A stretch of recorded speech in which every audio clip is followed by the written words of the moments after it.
नाशिक शहरातील सातपूर विभागाच्या सामाजिक कार्यकर्त्या चित्रा बोडके यांनी मागील काही दिवसांपूर्वी मुख्यमंत्री एकनाथ शिंदे यांच्या उपस्थितीत शिंदे गटात प्रवेश केला।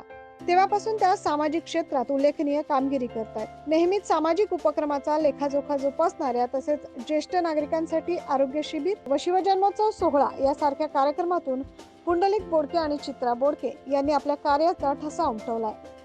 सामाजिक कार्यकर्त्या चित्रा बोडके आणि पुंडलिक बोडके यांनी 13 फेब्रुवारीला गणेश जयंतीचं औचित्य साधत आपल्या प्रभागातील महिलांसाठी सण सौभाग्याचा या हळदी कुंकू कार्यक्रमाचं आयोजन केलं। या कार्यक्रमात सातपूर भागातील महिलांनी मोठ्या संख्येने भाग घेतला।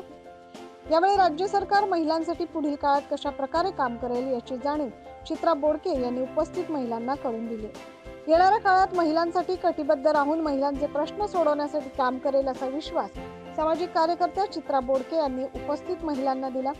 शासनाच्या विविध योजनांचा लाभ जास्तीत जास्त महिलांना कसा मिळेल याला प्रथम प्राधान्य दिले जाईल असं देखील बोडके यांनी सांगितलं। या कार्यक्रमात सातपूर परिसरातील महिला मोठ्या संख्येने उपस्थित होत्या। 9 न्यूज महाराष्ट्रासाठी प्रतिनिधी ज्ञानेश्वर आंधळे।